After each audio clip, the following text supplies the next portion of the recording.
অবশেষে মিল্টন সমাদ্দারের মানে আসল তত্ত্ব বেরিয়ে আসছে, যে নিজের বাবাকে সম্মান করতে জানে না, যে নিজের বাবাকে অত্যাচার করে, নির্যাতন করে, সে অন্যের বাবাকে কিভাবে সাহায্য সহযোগিতা করবে, কিভাবে অন্যের বাবাকে আশ্রয়স্থলে রাখবে ভালোভাবে।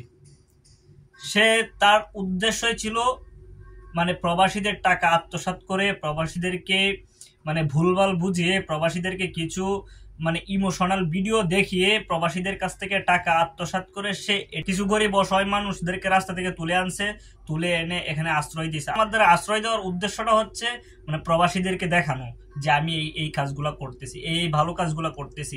ভাই ভিডিওর মধ্যে কিন্তু সবকিছু দেখা যায় না। এখন যখন আসল তত্ত্ব বেরিয়ে আসছে, এখন যে বোঝা যাইতেছে যে মিল্টন সমাদ্দার মানে কতটা জঘন্য ব্যক্তি, মিল্টন সমাদ্দার কতটা জঘন্য ব্যক্তি এখন বোঝা যাইতেছে। কারণ সাংবাদিকরা যাচ্ছে, সাংবাদিকরা প্রশ্ন করতেছে, মানে গোপন তত্ত্ব বেরিয়ে আসতেছে এখন মিল্টন সমাদ্দারের।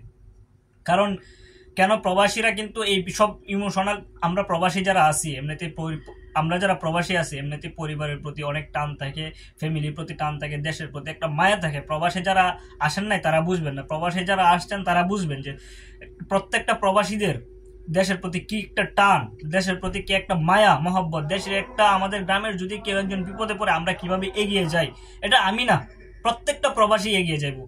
কারণ যখন এই মিল্টন সমাদ্দারে প্রবাসীদেরকে উদ্দেশ্য করে ভিডিওগুলো বানায় এভাবে বুস্ট করে ছাড়ে, প্রবাসীদের মানে ফিডে আসে, ফেসবুকে আসে, যখন আমরা ফেসবুকে এইসব ভিডিও দেখি, দেখার পরে মায়া লাগে, কষ্ট লাগে, খারাপ লাগে, আমরা কি করি যে আচ্ছা ঠিক আছে আজকে দুটা চাই কম খাইলাম, কম খায় 5টা টাকা আমি ওই লোকটাকে দেই, সে যেহেতু ভালো কাজ করতেছে। আমরা কিন্তু এভাবেই প্রবাসীরা টাকাটা দেই, দেখানোর জন্য এসব কাজ করতেছিল। তার ভিতরে যে অন্য আরেকটা মিল্টন সমাদ্দার, এটা আমরা জানতাম না, এটা আমরা প্রবাসীরা জানতাম না। এখন ভিডিওর মাধ্যমে, এখন নিউজের মাধ্যমে এসব দেখতেছি, মানে আমার কাছে খুব অবাক লাগে যে নিজের বাবাকে পিটায় সে কিভাবে অন্যের বাবাকে সেবা করবে, যে নিজের বাবাকে পিটায় সে কিভাবে অন্যের বাবাকে সেবা করবে। মানে আমার এটা, মানে এই কথাটা চিন্তা করার পর আমার বিবেকে প্রশ্ন আসে যে আসলেই তো, যে নিজের বাবাকে সম্মান করতে জানে না সে অন্যের বাবাকে কখনোই সম্মান করতে পারবে না। তার উদ্দেশ্যটাই হচ্ছে এসব মানুষের কিডনি মানে বিক্রি করা। তার উদ্দেশ্য হলো প্রবাসীদের কাছ থেকে টাকা নিয়ে এসে মানে তার নিজের ব্যাংক ব্যালেন্স করা।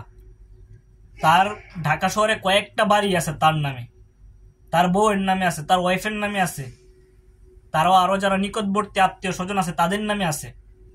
কিন্তু আমরা এটা জানতাম না।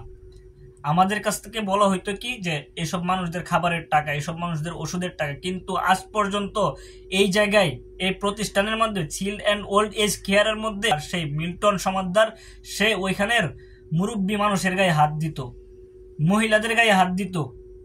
এবং সে যে ইমামের কাছে লাশ নিয়ে যেত, যখন ইমামে বুঝতে পারছে লাশের কিডনির সাইডে কাটা, যখন কাটাছিরা আছে, দাগ দেখা যাইতেছে, তখন তখন ওই মসজিদের ইমাম সাহেব প্রশ্ন করছে যে লাশের এখানে কাটা থাকে কেন, প্রত্যেকটা লাশের এখানে কাটা থাকে কেন। তারপরে সে আর লাশ ওইখানে নিয়ে যায় না, সে গোপনে রাতের অন্ধকারে লাশ দাপন করে। কতটা জঘন্য ব্যক্তি সে, মানে তার মিল্টনের চেহারার পিছনে কতটা জঘন্য ব্যক্তি লুকিয়ে আছে এটা আসলে এখন বেরিয়ে আসতেছে। আমরা প্রবাসীরা হচ্ছে আসলেই বোকা, যে যেটা বুঝায় আমরা সেটাই বুঝে ফেলি। আমাদের মতো বোকা প্রবাসী মানে বিশ্বের মধ্যে আর কোনো জাতি নাই। কারণ এই মিল্টন সমাদ্দার এভাবে ভিডিও বানায় প্রকাশ করছে, আর আমরা তাকে বিশ্বাস করে কোটি কোটি টাকা দিয়ে দিছি, কিন্তু সেই টাকাটা কাজে লাগাইছে না, সেই টাকাটা অপব্যবহার করছে। সেই টাকাটা যদি ঠিক মতো কাজে লাগাইতো, এসব মানুষের যদি মানে এসব মানুষদের সেবা করার জন্য যদি টাকাটা কাজে লাগাইতো, তাহলে আমরা প্রবাসীরা নিজের আত্মাকে মানে বুঝাইতে পারতাম যে আমরা টাকাটা দিচ্ছি, এই টাকাটা সঠিকভাবে কাজে লাগাচ্ছে।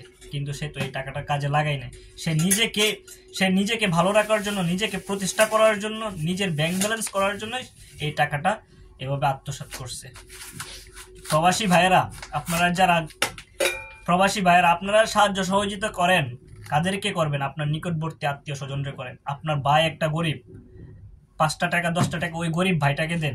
আপনার চাচা একটা গরিব, আপনি এসব প্রতিষ্ঠানে টাকা না দিয়ে আপনার ওই চাচাটাকে এই টাকাটা ওইসব আত্মীয় স্বজন, ওইসব মানুষদেরকে না দিয়ে এই টাকাটা গরিব একটা আত্মীয় স্বজনকে দেন, তাহলে দেখবেন ওরা দোয়া করবে।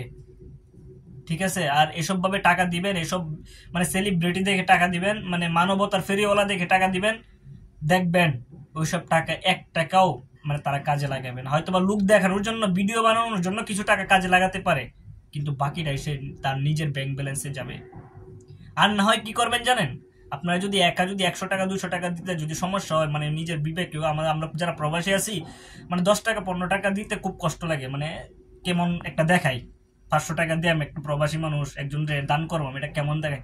তাহলে নিজের আত্মীয় স্বজন যদি 10-15 জন 20 জন যদি প্রবাসী থাকে, তাহলে সবাই মিলে একটা সংগঠন করবেন যে আমরা মাস শেষে এখানে 5 রিয়াল বা 10 রিয়াল, $1 $2 করে আমরা 10 জন 20 জনে জমা করে মানে একটা গরিব মানুষকে একটু সহযোগিতা করব। এভাবেও করতে পারেন সংগঠনের মাধ্যমে। এটা নিজেরা যারা পরিচিত থাকেন তারা 10 জন 15 জন 20 জন। আর যদি এসব সেলিব্রিটিদের মাধ্যমে দেন, তাহলে 70% মানুষই এই টাকাটা কাজে লাগাবে না, তারা এই টাকাটার অপব্যবহার করবে।